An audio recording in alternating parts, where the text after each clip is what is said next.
நேற்று தூத்துக்குடியில பேசுற வரைக்கும் தமிழ்நாடு முதலமைச்சருடைய பிரச்சார கூட்டங்கள்ல இது இது போன்ற சப்ஜெக்டை வந்து பேசவே இல்லை. பாரதிய ஜனதா கட்சியை பற்றியும் பேசவே இல்லை.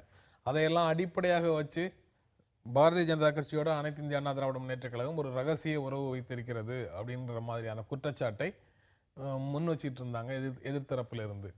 அதற்கு பிறகுதான் எங்க கர சேவைக்கு நாங்கள் ஆள் அனுப்பல அப்படிங்கிற மாதிரியான விஷயங்கள் எல்லாம் இப்போ மெதுவாக பேச ஆரம்பிச்சிருக்காங்கன்னு புரிஞ்சுக்கலாமா?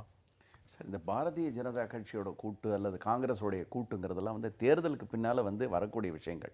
தமிழ்நாட்டை பொறுத்த வரைக்கும் திமுக அதிமுக ரெண்டு பேருமே பிஜேபியோட கூட்டணியில் இருந்திருக்காங்க. 98 1 வருஷம், இவங்க ஒரு 5 வருஷம் எல்லாம் இருந்திருக்காங்க. அது என்னமோ ஒரு பெரிய ஒரு மோசமான விஷயங்கிற மாதிரியும் அந்த கட்சியோட நாங்கள் கூட்டணியில் இருக்க மாட்டோம் அப்படிங்கிற மாதிரி யாரும் சொல்லலை. ஈவன் திமுக கூட அதை பற்றி ஒன்றும் சொல்லலை அவங்க. ஏன்னா திமுக சொல்றாங்க பாரதிய ஜனதா கட்சியோட ரகசிய பொதுக்குழுல தீர்மானம் போட்டிருக்காங்க. இப்ப கூட்டணி இல்லைன்னு சொல்லியிருக்காங்க. நான் சொல்றது போஸ்ட் எலெக்ஷன் சினாரியோ. எலெக்ஷனுக்கு அப்புறம் இருக்கக்கூடிய நிலைமைகளை அப்ப அன்னைக்கு இருக்கிற காட்சிகளை நம்ம மனசு எடுத்து பார்த்தோம் அப்படின்னா அன்றைக்கு யார் எந்த கட்சி எப்படி வேணாலும் மாறுறதுக்கான வாய்ப்புகள் இருக்கு. அது நம்ம ஒன்றும் சொல்ல முடியாது. இன்னைக்கு அது தேர்தலுக்கு அப்புறம் கூட்டணி சேருவாங்களா மாட்டாங்களா இப்பவே சொல்ல முடியும்னா அது முடியாது. கட்சியை வேணாலும் ஆதரிப்பதற்கான வாய்ப்பு இருக்கு அப்படின்னு நீங்க சொன்னீங்கன்னா பாரதிய ஜனதா கட்சி மேல ஒரு அச்ச உணர்வோடு இருக்கக்கூடியவர்கள் இன்றைக்கு எதுக்காக அதிமுகவுக்கு வாக்களிக்கணுங்கிற கேள்வி அவங்களுக்கு வராதா? இல்லை சார், நான் சொல்றது வந்து எலெக்ஷனுக்கு அப்புறம் இன்றைக்கு அதிமுகவுக்கு அவர்களோட கூட்டணி அப்படின்னா அப்படி பார்த்தா திமுகவுக்கு கூட ஏன் வாக்களிக்கணுங்கிற ஒரு அச்ச உணர்வு எல்லாருக்குமே வருமே. அதிமுக அது இல்லை இன்னைக்கு மேட்ரு. இன்றைக்கு சிறுபான்மையினர் பொறுத்த வரைக்கும் தமிழ்நாட்டில் அதிமுகவுக்கு ஓட்டளிக்க வேண்டும் அப்படிங்கிறத முதலமைச்சருடைய பிரச்சாரம். ஸோ அந்த பிரச்சாரத்தினுடைய ஒரு அங்கமாக தான் அவர் வந்து அந்த கரசேவை மேட்டரை பற்றி பேசியிருக்கார். இது இடஒதுக்கீடு மற்ற விஷயங்கள் எல்லாரும் சொல்லிட்டு வராங்க. இது வந்து எலெக்ஷனில் ஒரு நம்ம வந்து தேர்தலை நோக்கி வெற்றியை நோக்கி ஒரு வழி நம்ம அமைச்சு நம்ம போயிட்டு இருக்கும்போது அதற்கான பிரச்சார உத்திகள் தான் இதெல்லாம். ஸோ அந்த வழியில் தான் இதை நம்ம பார்க்கணுமே தவிர நாளைக்கு பிஜேபியோட சேர்ந்துருவாங்களோ இது பண்ணிடுவாங்களோ ஒரு அப்ரிஹென்ஷன் அந்த பயம் யாருக்கு அது தேவையில்லாத விஷயம். எப்படி அந்த மாதிரி வந்து தேவையில்லாத விஷயமாக சிறுபான்மையினரை பொறுத்த அளவிலே அவர்கள் கருதவில்லை. திட்டவட்டமாக என்று இருந்தாலும் இவர் வந்து பாரதிய ஜனதா கட்சியோடு இவர் சேர்ந்து கொள்வார் என்கின்ற அந்த ஒரு அச்சம் உணர்வு காரணமாக தான் ஜவஹர்லா போன்றவர்கள் இன்றைக்கு திராவிட முன்னேற்ற கழகத்தோடு இருக்கிறார்கள் என்று சொன்னால், சிறுபான்மையினருக்கு ஒரு பாதுகாப்பு என்று சொன்னால் திராவிட முன்னேற்ற கழகத்து கூட்டணியில் இருக்கிறது என்கின்ற அந்த நம்பிக்கை இருவரும் இங்கே இருப்பதால் வந்து அந்த வந்து தவி ஜமாத் இதேவில் வந்து அவர்கள் அழைத்து கொள்ள வேண்டிய முதல்ல வந்து தேர்தலில் உடன்பாடோ அவர்களை வந்து கூட இது பண்ண அப்படிலாம் செய்யலாம். அதற்கு பிறகு தங்களோடு ஒரு சிறுபான்மையினர் இருக்க வேண்டும் என்கின்ற கட்டாயத்துக்காக அவர்கள் அழைத்து கொண்டதை தவிர மற்றபடி ஒன்றும் கிடையாது. இல்ல ஜவஹர்லாலோடு சட்டமன்ற தேர்தலில் தமிழ்நாட்டில் இருக்கிற முஸ்லிம்கள் அவங்க மட்டும் பிரதிநிதி இல்லையே. இல்ல இது வந்து பிரதிநிதியா இல்லை என்பதல்ல கேள்வி. ஒட்டுமொத்தமாக சிறுபான்மையினர் மனதிலே இருக்கக்கூடிய அச்ச உணர்வு என்பது இருந்து கொண்டுதான் இருக்கிறது. பிஜேபி ஆட்சிக்கு வந்தால் அது வந்து அவர் அதாவது வாஜ்பாய் காலத்தில் இருந்தது வேறு, மோடி காலத்திலே அதுவும் குஜராத் கலவரத்துக்கு பிறகு அவர்கள் மனதிலே இருக்கக்கூடிய ஒட்டுமொத்தமாக வந்து சிறுபான்மையினர் மனதிலே குறிப்பாக இஸ்லாமியர் மனதிலே இருக்கக்கூடிய அந்த அச்ச உணர்வு என்பது உண்மை. அந்த அச்ச உணர்வின் காரணமாக சிறுபான்மையினருடைய வாக்குகள் தனக்கு அதுவும் அந்த தளபதி அவர்கள் பட்டவர்த்தனமாக அவர்களுக்கும் பிஜேபி அவர்களுக்கும் உறவு இருக்கிறது என்று சொல்லுகின்ற போது அப்படி இல்லை என்கின்ற சொல்ல வேண்டிய கட்டாயத்தில் அம்மையார் அவர்கள் இருப்பதால் தான் இவ்வளவு நாட்களுக்கு பிறகு இந்த கரசேவையை பற்றி அவர் குறிப்பிட வேண்டிய கட்டாயம் இருக்கிறது. கரசேவையை பற்றி பேசுனது நேற்று பேசுறாங்க.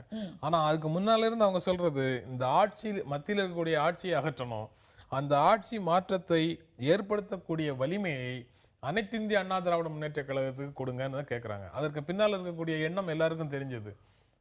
அவங்களுக்கு ஒரு இலக்கு இருக்கு. அந்த இலக்கு வந்து பிஜேபியினுடைய இலக்குக்கு முரண்பட்டது தான். அதனால அந்த அது பர்சனாலிட்டி அது முதல்ல முரண்பட்டு இருந்தாங்க. ஆனா இப்ப வந்து அதிமுக அங்கம் வகிக்கும் ஆட்சின்னு தான் அவங்க திரும்ப சொல்லிட்டு இருக்காங்களே தவிர தன்னை பிரதமராக முன்னிறுத்திக் கொள்ளக்கூடிய தேர்தல் என்றோ எனக்கு வந்து நாட்டை ஆள்வதற்கு ஒரு வாய்ப்பு கொடுங்கள் என்றோ உங்களுக்கு நான் வந்து இங்கே தமிழகத்தை பொறுத்த அளவிலே இந்த திட்டங்களை எல்லாம் நான் தந்திருக்கிறேன், எனக்கு வந்து தேசிய அளவிலே என்னால் இவைகளை செய்ய முடியும் என்றோ அவர் வாக்குகளை கேட்கவில்லை. தன்னை முன்னிறுத்தி அவர் எந்த நிலையிலும் கேட்கவில்லை. அதனால் 40 தொகுதியில் நிற்கக்கூடியவர்களால அப்படி ஒரு பிரச்சாரத்தை நேரடியாக செய்ய முடியாது. இது இந்த அந்த பாசிபிலிட்டியே எப்போ வருதுன்னா சில கண்டிஷன்ஸ் வந்து தேர்தல் முடிவுக்கு பிறகு நடந்தால் மட்டுமே தான் இந்த பாசிபிலிட்டியே வருது. காங்கிரஸ் கூட்டணிக்கோ பாஜக கூட்டணிக்கோ பெரும்பான்மை அல்லது 200 அப்படிங்கிற நிலைமை வரும்போது இந்த பாசிபிலிட்டியே முன்னால வரல. அதனால அவங்க வந்து இன்னைக்கு ஜெயலலிதா, நாளைக்கு ஸ்டாலினா இருக்கலாம், அல்லது விஜயகாந்தா இருக்கலாம். அவங்க பிஎம் ஆம்பிஷனோட இருக்கும்போது நான் பிஎம் ஆகணும் ஓட்டு போடுங்கன்னு சொல்லி என்னைக்குமே இங்க ஓட்டு கேட்க முடியாது, யாருமே கேட்க முடியாது. சரி, அதனால அவங்க பேசுறதுல வந்து அதிமுக அங்கம் வகிக்கக்கூடிய ஆட்சின்னு பேசுறதுனால அவங்களுடைய பிஎம் ஆம்பிஷனை குறைச்சிக்கிட்டாங்க, பிஜேபியோட போறாங்கிறதுக்கு ஆதாரம் எதுவும் இல்லை. இல்ல அதாவது தன்னை வந்து பிரதமராக முன்னிறுத்திக் கொள்கிறார் என்பதிலே சந்தேகம் இல்லை என்று சொன்னால் வந்து பிஜேபியினுடைய குறைகளையும் குற்றங்களையும் சுட்டிக்காட்ட வேண்டுமா இல்லையா? அதுதான் முக்கியமான விஷயம். அதுதான் அண்ணன் தளபதி அவர்கள் போற இடத்துல கேட்டுட்டு இருக்காங்க. அதுக்கு பதில் சொல்லலன்னா நீங்க வந்து பாளையங்கோட்டை கூட்டத்திலயும் கேட்டாரு. எய்ம் என்ன? இப்ப 2011ல என்ன ஒரு கட்சியினுடைய இலக்கு, ஒரு இலட்சியம்ங்கிறது எதுவா இருந்தது? திமுக ஆட்சியை அகற்ற வேண்டும், ஒரே பாயிண்ட். இன்னைக்கு இருக்கிற 1 பாயிண்ட் அஜெண்டா காங்கிரஸ் ஆட்சியை அகற்ற வேண்டும், அவ்வளவுதான். பிஜேபினால எந்த பிரச்சனை தமிழ்நாட்டுக்கு இருக்கு? இவங்க ஆட்சிக்கு வந்து 5 வருஷம் ஆனதுக்கு அப்புறம் தான் அதை பத்தி பேச முடியும். அவர்களுக்கு குற்றம் சாட்ட வேண்டிய அவசியம் என்ன இருக்கு? அனைத்து இந்திய அண்ணா திராவிட மற்றொரு அணி அங்க இருக்கிற போது அவர்களுக்கு வாக்களிக்க வேண்டாம் என்கிற சொல்லுகிற கட்டாயமா இருக்கிறதா இல்லையா? காங்கிரஸ் வந்து காங்கிரஸ் ஆட்சியை அகற்றினால் போதும்ங்கற 1 பாயிண்ட் அஜெண்டா தான். யார் ஆட்சிக்கு வந்தாலும் பிரச்சனை இல்லையா அதிமுகவுக்கு? இல்ல சார், யார் ஆட்சிக்கு வந்தாலும் நாங்கள் அங்கம் வகிக்கும் ஆட்சியாக இருக்கும் பட்சத்தில் தமிழகத்தில் நலன் காக்கப்படும் அப்படிங்கறத மேட்டர் இல்ல. நீங்கள் அங்கம் வகிக்கும் ஆட்சிங்கிறதுலயும் உங்களுடைய அந்த ஆட்சிக்கு தலைமை யாராக இருந்தாலும் அதிமுகவுக்கு பிரச்சனை இல்லையா? இப்ப தலைமையை பத்தி பேச்சே இல்லையே. நமக்கு தமிழ்நாட்டில் வந்து 40க்கு 40 அப்படிங்கிற ஒரு சீட் கெப்பாசிட்டி நம்மளுக்கு வந்து அதிமுக கிடைக்கிற பட்சத்துல நம்முடைய வேண்டுகோள், தமிழ்நாட்டுக்கு வேண்டிய விஷயங்கள் என்னென்ன உண்டு அதெல்லாம் நாங்க உறுதியோடும் உரிமையோடும் கேட்டு பெற முடியும் அப்படிங்கிறது அதனுடைய அர்த்தம். அதனாலதான் அதிகமான வாக்குகளை யாருக்கு சிதற விடாதீங்க, அதிமுக போடுங்க அப்படின்னு அவங்க பிரச்சாரத்தில் திருப்பி திருப்பி சொல்றது காரணமே, நாங்கள் இவங்க சகோதரி சொன்ன மாதிரி நாங்கள் அங்கம் வகிக்கும் மத்திய அரசு எந்த மத்திய அரசுங்கிறது தேர்தலுக்கு அப்புறம் தானே தெரியும். அது பிஜேபியா இருக்கா காங்கிரஸா இருக்கான்னு இப்ப எப்படி சொல்ல முடியாது? அந்த ரெண்டை தாண்டி வேற யாரும் வர்றதுக்கான வாய்ப்பு இல்லை. அது தெரியும் இப்ப எதுவுமே தெரியாது. ஃபிராக்சர்ட் மேண்டேட் என்ன பண்ண போறோம் அதுவும் தெரியாது. எந்த கட்சி ஆட்சிக்கு வந்தாலும் யார் ஆட்சியில் இருந்தாலும் தமிழ்நாட்டினுடைய உரிமைகள் வென்றெடுக்கப்பட வேண்டும் என்று சொன்னால் அதற்கு அதிமுகவிற்கு மிகப்பெரிய ஒரு பாராளுமன்ற எண்ணிக்கை பலம் தேவை அப்படிங்கறத அந்த அவங்களுடைய ஸ்டேட்மெண்ட்டுடைய அர்த்தம்.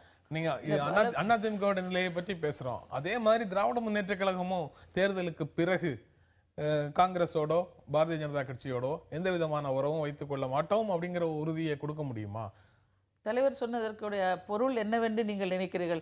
ராகுல் காந்தியோ அல்லது மோடியோ வந்து பிரதமராக இல்லாத ஒரு நிலை இருக்கும் தானே? ஜெயலலிதாவுக்கும் அதே விருப்பம் தான், கருணாநிதிக்கும் அதே விருப்பம் தான். ஆனா அது நடக்காத ஒரு சூழ்நிலை வந்தது. அம்மையார் அவர்களுக்கு சொல்ல வரவில்லை, தலைவர் கலைஞர் அவர்கள் தெளிவாக இதை சொல்லி இருக்கிறார். ராகுலுக்கோ மோடிக்கோ ஆதரவு கொடுக்க வேண்டிய சூழல் வந்ததுன்னா கொடுப்பீங்களா மாட்டீங்களா? அப்படி இப்ப எப்படி சொல்ல முடியும்? அதாவது 2 பேரோடும் வந்து கூட்டணி இல்லை என்பதை அப்படி அந்த அம்மா சொல்லவே இல்லைங்களே. நீங்க வந்து 2 1 திருப்பி திருப்பி சொல்லாதீங்க. தெளிவா வந்து நிகழ்ச்சியை நிறைவு செய்ய வேண்டிய நேரம். பொதுக்குழுல தெளிவா சொல்லி இருக்கிறோம். 98 தேர்தல்ல பாரதிய ஜனதா கட்சிக்கு எதிராக தமிழ்நாட்டு மக்களிடம் இருந்து வாக்குகளை வாங்கிய திராவிட முன்னேற்ற கழகம் வாஜ்பாய் அரசுக்கு நம்பிக்கை வாக்கெடுப்புல ஆதரவாக வாக்களித்ததா இல்லையா?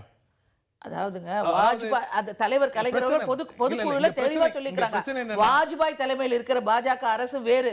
அவர்களுக்கு திராவிட முன்னேற்ற கழகம் உடன் இருந்து அயோத்தியிலே ராமர் கோவில் கட்டக்கூடாது, 370 பிரிவை பற்றி தொடக்கூடாது, இன்னும் பொது சிவில் சட்டம் கொண்டு வரக்கூடாது என்கிற 3 கட்டளைகளோடு தான் நாங்கள் உடன் இருந்தோம். அதை கடைசி வரையிலே காப்பாற்றினோம். 98 தேர்தல் வாக்குப்பதிவு 98 தேர்தல் வாக்குப்பதிவு நடக்கும்போது நாட்டிலே ஒரு ஆட்சி வர வேண்டும், நிலையான ஆட்சி வர வேண்டும் என்கிற காரணத்தோடு அண்ணன் வந்து மாறன் அவர்களும் சொல்லியிருக்கிறார்கள் பாஜக ஒன்றும் தீண்டத்தகாத கட்சி இல்லை என்று அவர் சொன்னது அந்த காலகட்டத்திலே வாஜ்பாய் அவர்களுடைய இருக்கின்ற போது. ஆனால் இன்றைக்கு நிலைமை வேறு, சரியா? அதற்கு பிறகு தலைவர் கலைஞர் அவர்கள் தெளிவாக சொல்லிக்கிறார், அப்போது இருக்கிறது வேறு இப்போது வேறு என்று சொல்லி. அப்போது இருக்கும்போது நாங்கள் இருந்ததால் தான் சிறுபான்மையினர் சமுதாயத்தினர் பாதுகாப்பாக தலைவர் கலைஞர் அவர்கள் அங்கே பிஜேபி என்கிற அரசுக்கு, அப்போதும் அது பிஜேபி அரசு தான், அதற்கு இந்த முக்கியமான 3 விஷயங்களிலும் முட்டுக்கட்டை போட்டுவிட்டு தான் நாங்கள் அவர்களோடு இருந்தோம். அதை கடைசி வரையிலே காப்பாற்றினோம். அந்த காப்பாற்றுதல் என்பது இந்த மோடி அரசிலே முடியாது என்பதுதான் எங்களுடைய கருத்து. தலைவர் கலைஞருடைய நீங்க 2 பேரும் இங்க இந்த அரங்கத்துல பேசுவதிலிருந்து எனக்கு எழக்கூடிய ஒரே ஒரு உணர்வு, அது சரியா தப்பாங்கிறத மக்கள்கிட்டே விட்டுறேன். எனக்கு எழக்கூடிய உணர்வு வந்து சிறுபான்மை மக்கள் இந்த 2 கட்சிகளிடம் இருந்தும் தெளிவாக ஒரு வாக்குறுதியை வாங்காமல் வாக்களிக்க மாட்டாங்களோ அப்படிங்கிற ஒரு எண்ணம் வந்து வருது. அது அவங்க தான் முடிவு பண்ணணும் என்ன சிறுபான்மையினர் செய்யணும். தெளிவாக இருப்பதால் தான் 2 சிறுபான்மை கட்சிகள் திராவிட முன்னேற்ற பாஜகவுக்கு கழகத்தோடு வாக்களிக்கவே இருக்கிறார்கள் மாட்டோம், என்பது பாஜகவை என்னுடைய ஆதரிக்க கருத்து. மாட்டோம் அப்படிங்கிற வாக்குறுதியை 2 கட்சிகள்ட்ட இருந்தும் தெளிவாக வாங்காம அவங்க முடிவெடுக்க மாட்டாங்களோங்கிற எண்ணம் தான் வருது. இந்த நிகழ்ச்சியில பங்கேற்று உங்களுடைய கருத்துக்களை பகிர்ந்து கொண்டதற்காக புது புது அர்த்தங்கள் நிகழ்ச்சி உங்கள் இருவருக்கும் நன்றி தெரிவித்துக் கொள்கிறது. வணக்கம். மீண்டும் சந்திப்போம். நன்றி, வணக்கம்.